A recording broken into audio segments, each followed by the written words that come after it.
Hello, dear ones. Thank you so much for being here. Today I want to talk to you about getting on God's cycle of blessing. I was reading in Deuteronomy the other day, and I asked the Lord this fantastic question.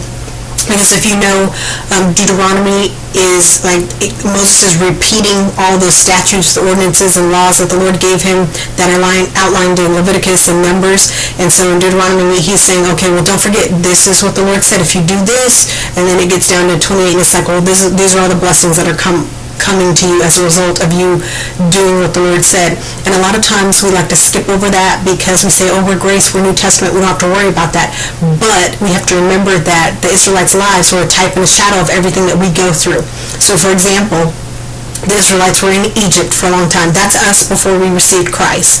Then they experienced the Passover, right? So that's Jesus' blood being poured out over us. We're covered. We're able to go boldly before the throne of grace because of Jesus as our Passover lamb. And then they had the opportunity to receive the promised land, right? Our promised land is anything that the Lord has promised us, any promise that He's spoken to us by Rhema, any promise that we can find in the Bible. You know, it's ours. That's our promised land. And how did the Israelites get possession? They had to go to war. So how do we get possession of the promises? We have to go to war. You know, some people don't like to go to war, and they miss out on a lot of stuff. Sometimes war is easy, sometimes it's not, but you still have to go through it if you want to enter in and possess the promises. I want to enter in and I want to possess the promises. So I'm reading in Deuteronomy, and he's going over all the different offerings and stuff. There's like free will offerings, Thanksgiving offerings when you create a vow, it's similar to like seed faith offerings these days, but like all these different types of offerings, the grain offerings, the water offerings, the lambs, doves, all kinds of stuff, different types of offerings. And so I just spoke it out, Lord, why so many different offerings? Daily offerings, twice in the morning, twice in the evening, or whatever, or 2 times on Sunday, or on the Sabbath, or the day before the Sabbath, or whatever, and then once in the morning, once in the evening, on other days of the week, and stuff like that. So I'm like, why so many offerings? Why did they have to do that? And it seems excessive because they were like slaughtering animals and stuff. We don't have to slaughter animals or anything. We just, give of the resources or of our time or whatever. And so I was like, why so many sacrifices? Why so many offerings? And the Holy Spirit immediately spoke to my spirit, and He says, so that I can keep giving back to you. And it makes total sense because you reap what you sow. When you're giving to Him, He's going to give back to you. That's just how it is. And so then that kind of started leading to some conversation about some other stuff, and started looking at things that are going on around the world, and just like all kinds of things just fit into place and just started to make complete sense to me. So like right now it's 2014, and at the end of September the Jewish New Year starts. It's going to be 5775. So the next year, 2014 September to 2015 September, we're at the end of a 7-year cycle. So this 7-year cycle there's shaking going on, and it's going to come into the economy, right? And if you go back and look, 2000 to 2001, they're shaking, and it ended up with 9/11 in 2001. In 2007, 2008, they were shaking and ended up with like a big hit to the economy in 2007, and again in 2008. And so we're in another one of those 7-year cycles where all that stuff is happening again. So I was just praising the Lord that I am smart enough this time around to be on His cycle of blessing, and it's just an awesome thing. And like all of the shaking and things that are coming over the next couple of years, the prophets have been prophesying about this stuff for years. Like my apostle, Prince Haley, has been prophesying about this stuff since 2008 that I know for sure. And he has tons of information about it on his website that will be useful to you if you have not kept yourself studied to show approved to know what's going on. A lot of times the media can't give you the exact information of what's going on in the economy and the world, but the Lord can. He tells us in Amos that He never does anything without telling His friends, the prophets, and He's been doing that. So the stuff that's coming down through the economy, through the pipeline, we are prepared for it. We've been storing up in advance, so we don't have anything to worry about.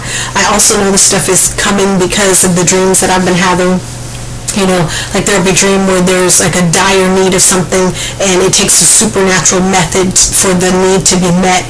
Those types of things are saying, okay, well, this is coming now. You need to be paying attention and making sure that your spiritual storehouses are full, because there's going to be a natural need, and you're going to need to be able to pull from the Lord's resources to be able to do that. So those types of things are going on. So I just wanted to record this video to make you aware of it. If you've been listening to me for any amount of time, you know I every once in a while just mention that, the shaking, the stuff that's coming. You know the warfare that's going on in the second heavens right now. You see, like, all the nations are fighting and all that stuff is going on. There will be results that the average man feels. A lot of times we think that stuff is just going on overseas and everything, but it doesn't. The enemy wants to hit everybody, not just some people. And with this many nations that are all at warfare, how Jesus said there'll be wars and rumors of war, with this number of nations that are, going crazy right now, there's bound to be an effect on, everybody who comes down. But it's all right. We are, covenanted with the Lord. If you've been a good steward with your resources, you don't have anything to worry about. You'll be just fine. If you ever have a need during tough times, the Lord will sustain you if you've been honoring Him and blessing Him as a steward. And I'm a witness of that. So, one of the reasons that things are going to get weird for us over the next year and 2 years is that in Leviticus 25, the Lord talks about the sabbatical year. So it says, the Lord spoke to Moses on Mount Sinai, saying, speak to the people of Israel and say to them, when you enter the land that I'm giving you, the land shall observe a Sabbath for the Lord. 6 years you shall sow, 6 years you shall prune, gather in your field, but on the 7th year there shall be a Sabbath of complete rest for the land, a Sabbath for the Lord. You shall not sow your field or prune your vineyard. You shall not reap the aftergrowth of your harvest or gather the grapes of your unpruned vine. It shall be a year of complete rest for the land. Patty and I were talking about this a couple weeks ago. America doesn't Sabbath the land. So when this 7-year cycle comes on, we kind of set ourselves up for a little bit of judgment, and that's one of the reasons that the shaking that's going to happen over this next year and a half or whatever is going to come down, because we don't honor Him that way. And I said this before, a lot of times we think, oh, well, we don't have to honor those things because we're New Covenant, we're grace, and all that stuff. But the thing is about the things that the Lord said in Leviticus, Numbers, and Deuteronomy is that He says, my statutes are laws forever. And just because the times have changed and we don't do things the exact same way we did them then, when He says forever, He means forever. So that's not an excuse. And the times that you would have to experience some type of judgment because you did not honor one of His statutes, you don't have the excuse of, well, I didn't know, because you've always had this. It's always been there. It's always been about studying to show yourself approved so that you don't end up perishing for lack of knowledge. If you look at Leviticus before 25, all of it, He's showing you exactly, it's a path perfectly laid out of how to get on His cycle of blessing. Right here before 25, He's like, honor my 3 feasts a year. There's Passover, there's Pentecost, and then there's Rosh Hashanah, which is the New Year, the Feast of Trumpets. So, before He says the Sabbath, which is another way to stay on His cycle of blessing, He's got all these other things. This is how you get on my cycle of blessing.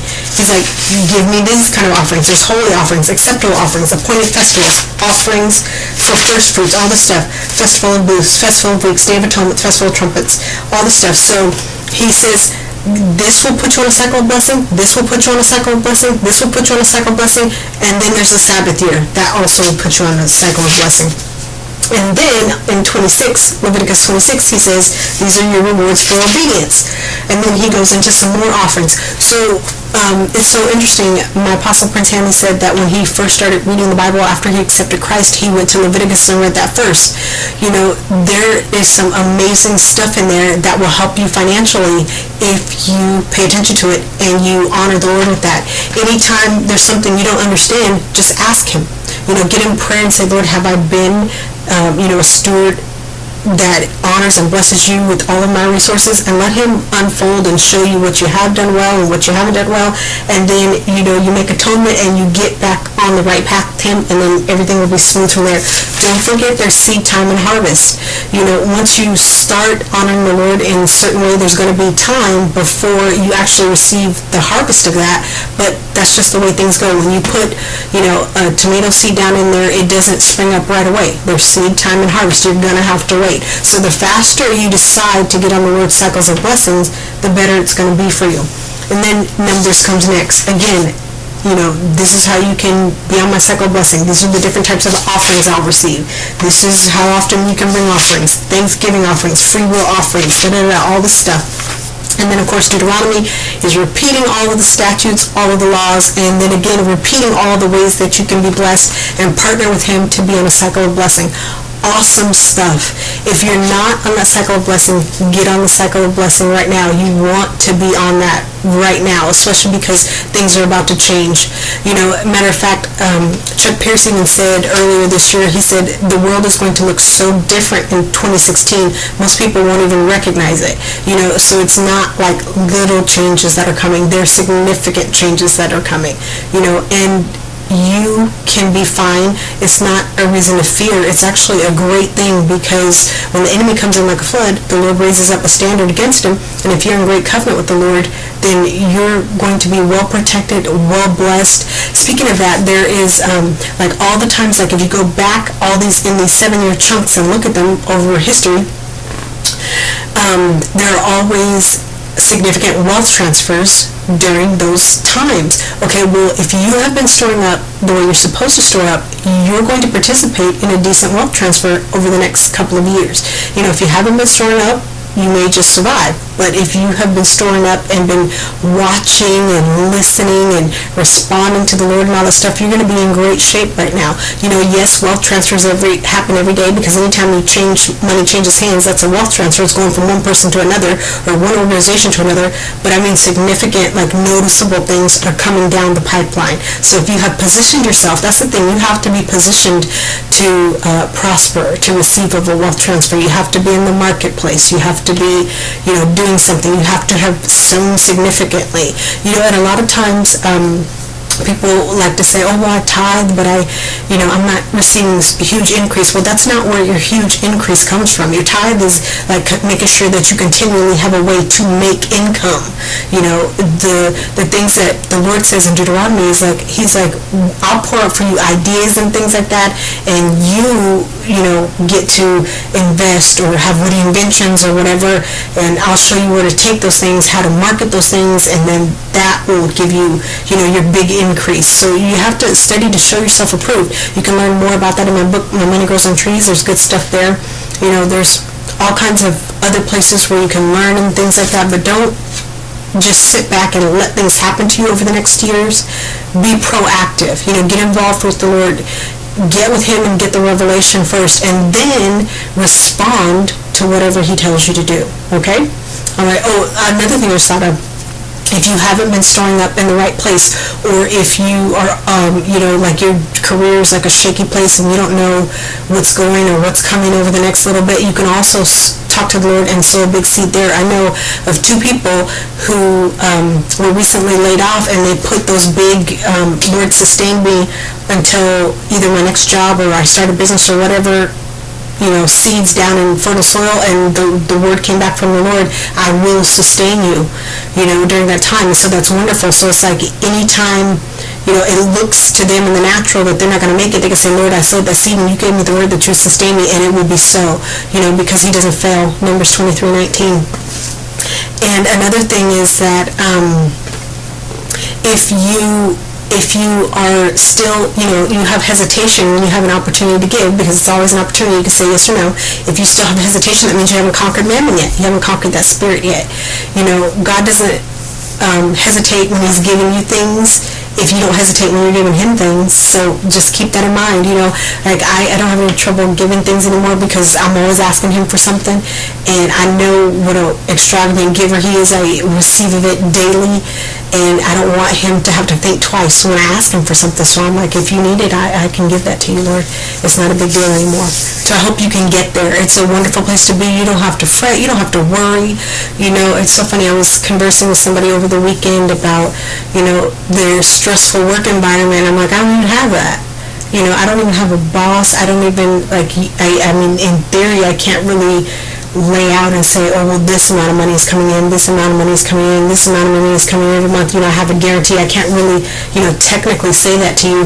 But then again, I can, because I know where my source is, So it's just a different life when you can, take your hands off of that stuff and just trust Him. It's beautiful. And another thing I want to share with you real quickly, just remember this, is that a week or so ago, my son was saying he gives us our daily bread, and it's such a beautiful thing that he owns that revelation now.